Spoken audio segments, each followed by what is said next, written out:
Olá, sejam bem-vindos ao Planeta Pirata e eu sou Gilson Bento. No vídeo anterior falei de dois dos nossos heróis da abolição do Brasil, mas fiquei pensando em fazer um novo vídeo para trazer alguns fatos, porque a assinatura da Lei Áurea, que se deu em 13 de maio de 1888, é falada de forma simplória, mas sabemos que não foi tão fácil assim.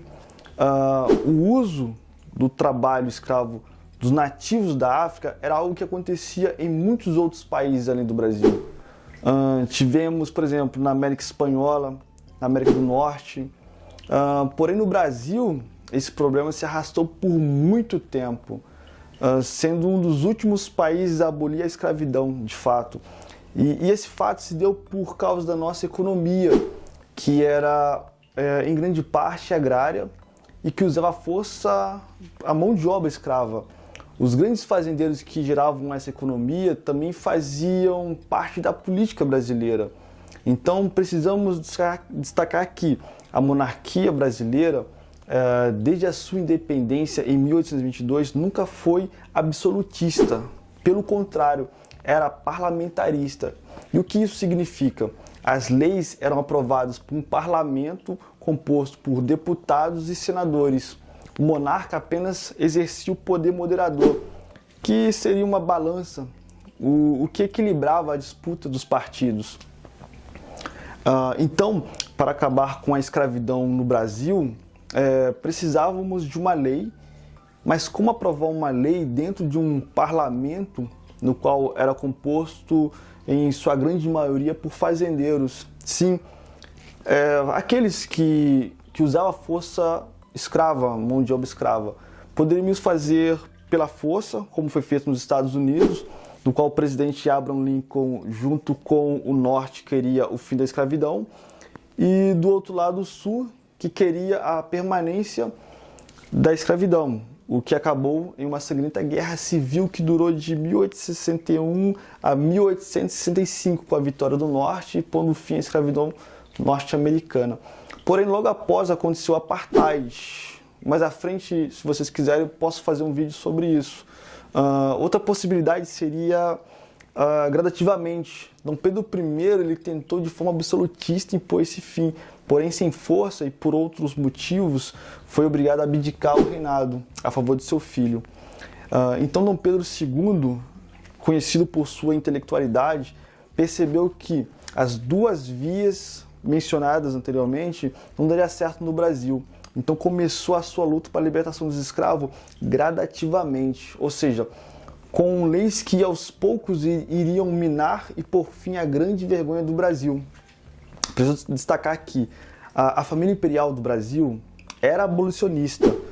Gastão de Orleans, conhecido como Conde D, que era marido da princesa Isabel, foi responsável pelo fim da escravidão paraguaia, já que com a vitória do Brasil na Guerra do Paraguai, de 1864 a 1870, fez com que o Brasil colocasse uma série de sanções ao governo do país vizinho, e uma delas foi uma carta do marido da princesa Isabel ao novo parlamento paraguaio, solicitando a libertação de seus escravos.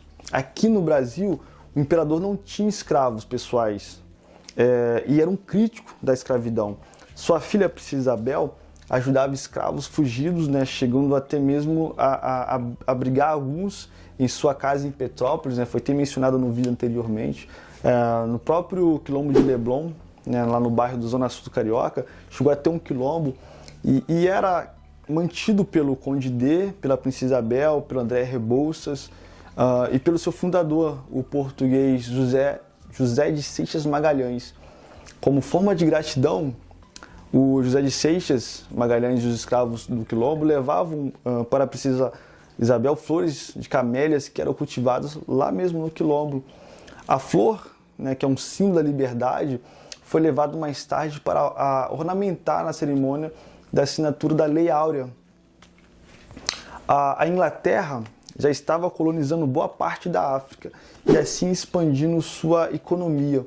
Não via com bons olhos o tráfico negreiro, pois desestabilizava o continente africano e atrapalhava o negócio britânico em suas novas colônias. Então, em 1845, o parlamento inglês aprovou a lei Bill Aberdeen, proibindo o mercado de escravos africanos. No Brasil já existia a lei Feijó de 1831, proibindo o comércio de escravos. E todos os negros que entrassem no Brasil deveriam ser considerados como libertos. Mas, no Brasil, ainda acontecia o tráfico de escravos, mesmo sendo uma prática criminosa. Uma outra prática cruel na época era a geração de filhos dentro das fazendas. O senhor colocava as mulheres para ter filhos com um escravo separado, né, para tal fim. Assim teria mais mão de obra escrava. Os abolicionistas como Joaquim Nabuco, Antônio Bento, Luiz Gama e a própria família imperial sabia que eram necessárias mais leis que garantissem o fim gradual. Mesmo diante de tantas dificuldades, algumas leis foram paulatinamente minando os escravocratas. Depois da Lei Feijó, tivemos Lei Eusébio de Queiroz, de 1850, que pôs fim ao tráfico de escravo transportados nos navios negreiros. A Lei do Ventre Livre, de 1871, a qual libertou a partir daquele ano as crianças nascidas de mães escravas.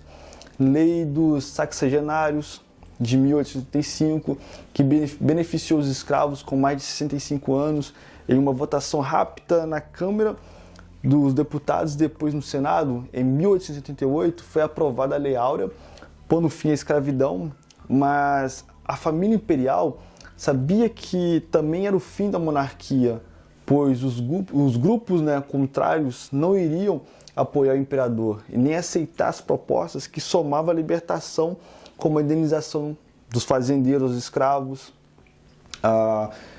uma espécie, né, também de uma reforma agrária. Tudo isso era apoiado por Dom Pedro II e pela sua futura sucessora, que era a princesa Isabel, sua filha, que antes de assinar a Lei Áurea, né, ouviu do barão de Cotegipe que aquele ato estava dando fim à monarquia no Brasil. E ela, assim, sabiamente até disse que se 1000 tronos eu tivesse, 1000 tronos eu daria, uma frase foi até famosa. Então a Lei Áurea foi promulgada no dia 13 de maio de 1888, extinguiu o trabalho escravo no Brasil, que libertou cerca de 700 mil escravos que ainda havia no país. E em 1889, por um golpe militar, a monarquia deu lugar à república.